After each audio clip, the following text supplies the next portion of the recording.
Dans cet avion pour Haïti, Jerry, 19 ans, sur les traces de sa tragique enfance à Port-au-Prince. Je cherche pas grand-chose, je cherche juste à revoir d'où je viens.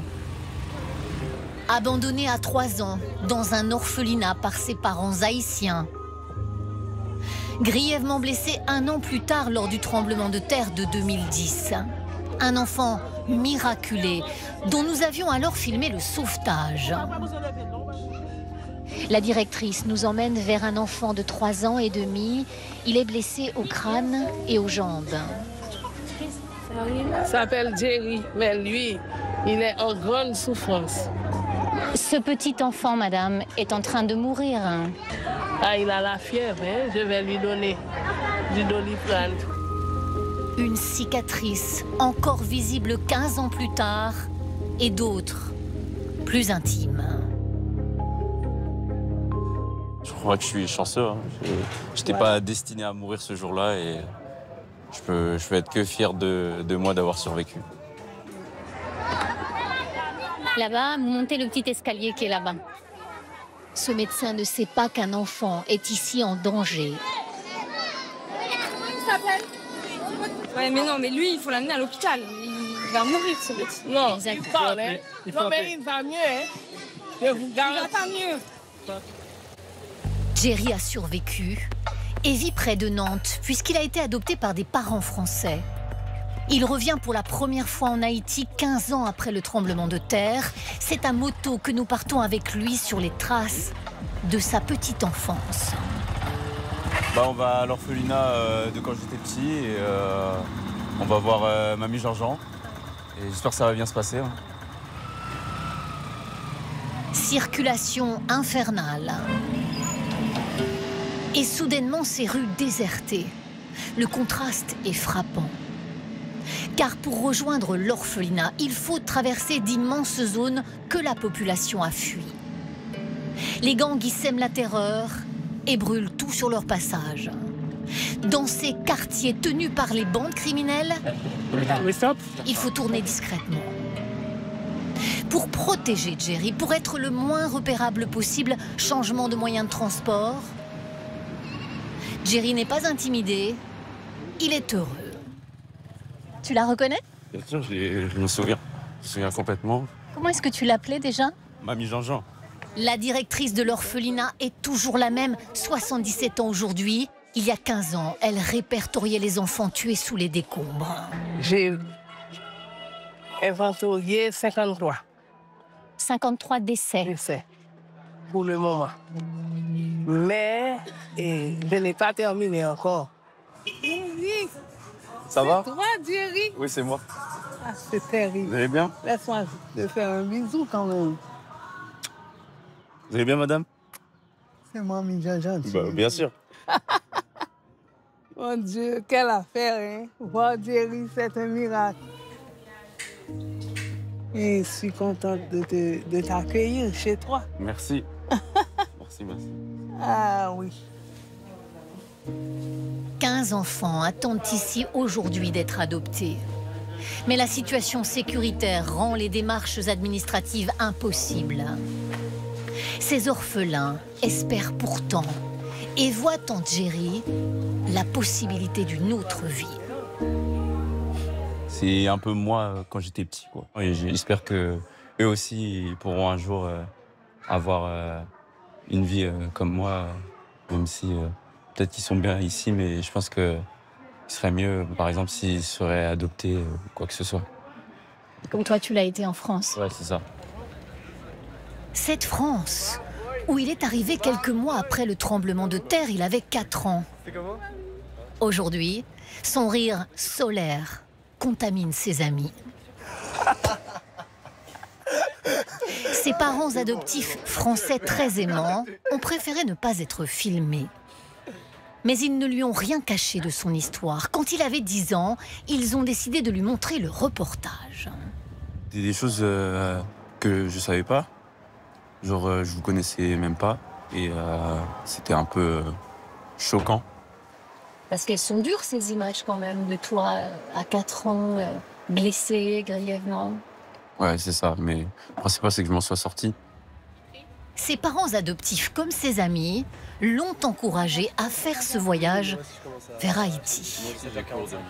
Jerry, je ne pourrais pas dire qu'il en a, enfin, qu'on ressent vraiment que c'est quelque chose qui lui manque dans sa vie, mais on sait que ça lui fera forcément du bien. Parce que je pense qu'il ne se connaît pas à 100%.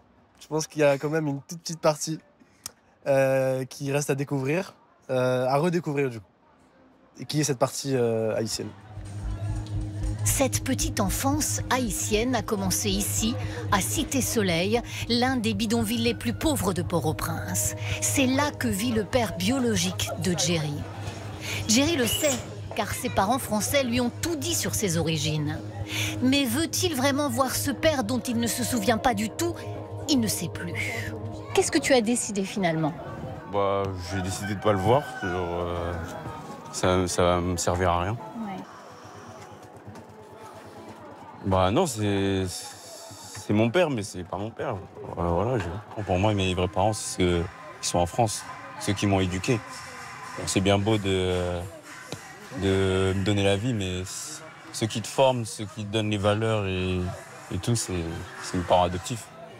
Nous allons donc rencontrer le père sans Jerry. À notre arrivée, sa mère biologique est là, elle aussi. Le couple est séparé, mais elle est venue dans l'espoir de rencontrer ce fils qu'elle a eu à 15 ans. Le père avait donné l'ordre de le déposer à l'orphelinat. Il y avait déjà trop d'enfants, ils étaient trop pauvres. Oui, c'était très difficile d'accepter cette décision. Mais j'étais une adolescente, presque une enfant. Et j'étais avec cet homme à ce moment-là.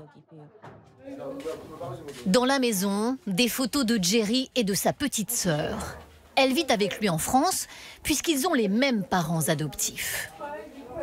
Une pièce minuscule et ces adultes, attristés de ne pas voir Jerry. Alors il décide finalement d'aller les rencontrer. Un moment d'intimité sans notre caméra. Quand Jerry revient, il a retrouvé son sourire. Finalement, tu as décidé d'aller les voir tout seul. Oui, voilà. J'ai décidé. Je m'attendais pas à ça, mais voilà, je suis un peu content quand même. Et voilà, c'est des émotions, mais je regrette pas. Et puis voilà, ça leur a fait plaisir et moi aussi, j'ai bien aimé leur faire plaisir, voilà. Ah oui, c'était plus pour leur faire plaisir à eux. Ouais, parce que genre, on n'éprouvait pas le besoin réellement, mais genre, je suis content de les avoir vus quand même. Voilà. Jerry, choqué par le dénuement de ses parents biologiques. Cette extrême pauvreté à laquelle il a échappé. Dans ce camp de réfugiés, il comprend combien son destin aurait pu le conduire à vivre dans les mêmes conditions que ses familles. Vous êtes parti à cause des gangs? Oui. Les gangs ont brûlé la maison de ce père de famille. Avec ses 3 enfants et son épouse, ils vivent donc désormais dans 2 mètres carrés entre ces tôles ondulées. C'est inhumain et la situation elle est catastrophique, vraiment. C'est triste, c'est très triste. Ça te convainc plus qu'il faut réussir? Qu'est-ce que ça change de ce point de vue? Ouais, quand on voit tout ça, bah, je suis obligé de réussir, je n'ai pas le choix. Et ouais, c'est une source de motivation.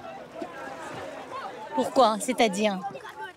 Bah, parce que je dois réussir pour tous les enfants qui sont là et qui n'ont pas cette chance d'être en France.